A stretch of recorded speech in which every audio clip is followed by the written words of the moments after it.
Cameroon, Bandou, Africa, Bandou, to the world, Bandou. Cette fois-ci, qui Samuel Eto'o-Fils, oui. Hier a tenu une réunion du côté de Yaoundé avec les 10 présidents des clubs de la Ligue régionale.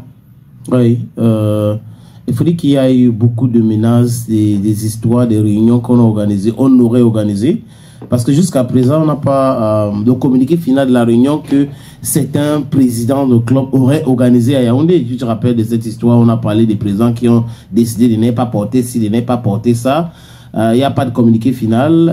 Et même la liste que certaines personnes ont essayé de publier, ils ont effacé même les noms de clubs et autres noms. Du coup, c'est un truc qui est resté peut-être dans les valises de certaines personnes qui ont voulu faire du chantage. Mais aussi les différents problèmes que je m'appelle de cet incident entre Union et le CTFP. C'était ici en PLP où il y a eu, on peut dire, bagarre hein, pour la recette du match. Où l'Union disait qu'on devait les reverser 70%. Le CTFP a appelé la dame qui était en charge de cet argent-là que non, c'est plutôt 23%. Et après, on a compris que Union est allé dans un call box pour verser l'argent dans un compte de CTFP. Que c'était pas quelque chose de normal. Exact. Voilà, parce que à partir, si tu verses le compte, l'argent dans un compte sur un call box et tout, et on appelle pour savoir qui a donné, le call box ne va pas vous dire que c'est Union. Voilà, donc l'Union devrait signaler et tout ça, utiliser les bons moyens, les moyens que l'Union connaît. Mais bon, ça s'est passé comme ça s'est passé. Il y a eu des incidents. Après, beaucoup de choses. Et nous aussi, je crois que tu étais au stade à plusieurs reprises. Tu as fait état de certains dysfonctionnements. À l'époque, je crois l'année dernière, tu étais au stade annexe de Bepanda. Ouais, tu peux nous raconter en quelques secondes ce que s'était passé. Et on avait aussi à cette époque appelé la FECAFOOT de réagir. Oui, alors on parle là de cette histoire de chicken. Oui, tu es arrivé au stade. Oui, enfin je suis arrivé au stade, le match avait déjà commencé. Oui. Donc j'arrive, je trouve un monsieur qui se dit, qui se fait appeler le commissaire. Et bon, moi je me dis dans ma tête que c'est un commissaire, comme les commissaires qu'on retrouve dans les postes de police. Sauf que semble-t-il, peut-être c'était le commissaire du match, je ne savais pas.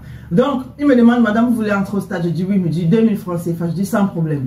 Je sors mes 2000, je lui remets, il dit ok, venez. Et il commence à m'escorter. Sauf qu'à mi-chemin, il s'arrête et il me dit, bon, vous pouvez continuer. Bon, continuer, quand je regarde l'estrade là, c'est plein. Et moi, je me dis, ok, je vais m'asseoir au banc. Après, quelque chose me dit, il faut continuer, tu peux aller trouver la place devant. Quand j'arrive devant, je me rends compte que la porte qui mène aux assises est fermée. Il faut un ticket. Et je vais donc me renseigner chez une dame pour demander, mais madame, comment est-ce qu'on fait pour avoir accès à une place? Elle me dit, il faut le ticket. Je me retourne pour chercher le monsieur qui m'a pris. Il était déjà parti. Il n'est plus là. Je veux rentrer, c'est la dame qui me demande c'est quoi. Je dis, mais je viens de donner 2000 francs à monsieur là. Maintenant, je n'ai pas de ticket. Je fais comment? Elle me demande, vous voulez aller faire quoi? Je dis, mais je vais le chercher pour avoir mon ticket. Elle dit que ma chérie, laisse tomber. Il faut seulement contourner comme ça. Tu montes là-bas, tu vas te placer, tu vas voir le match et tout. J'ai demandé à mon coeur que, ah, ok, donc on vient de me choper 2000. Et donc c'est un truc planifié, parce qu'elle est au courant de ça aussi, c'est pour ça qu'elle te dit que non, non, non. Sauf que oui, ça, apparemment c'est un coup planifié, c'est un truc dont beaucoup de personnes sont au courant. Sauf que le malheur, on ne te dit pas ça dehors, on ne te dit pas ça à l'extérieur, c'est que tu as déjà donné ton argent et c'est quand tu es dedans que tu te rends compte de monter devant les faits accomplis. Parce que si on me l'avait dit devant, je pense que je n'aurais peut-être pas donné à ce monsieur-là. J'aurais exigé qu'on me donne même d'abord le ticket avant que je donne les 2000 ou qu'on me rassure que j'aurai une place assise avant de donner les 2000 francs. Mais bon, j'ai regardé le match, je vais dire pratiquement 80 minutes debout. Et bon, au-delà de tout ça, à côté de tout ça, quand même, l'ambiance était belle. J'ai rencontré aussi quelques personnes là-bas. C'était bien. Le match était, il y avait l'ambiance et tout. Tout ce qui tourne autour d'un match de football.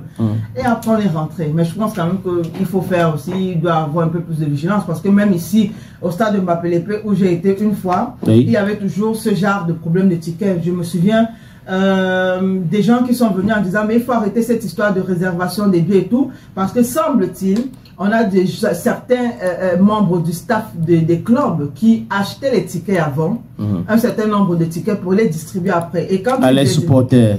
À leurs supporters. Sauf que au moment de la distribution des tickets, il n'y avait plus un véritable contrôle. Ça veut dire que quelqu'un peut avoir acheté 5 billets et réussi à faire passer même 10 personnes avec les 5 billets. Ça devenait un problème. Il y a eu quelques éclats de voix là, mais bon, après, je ne sais pas s'ils ont réussi à gérer. Parce que tu étais déjà entré. Voilà, exactement. Ouais.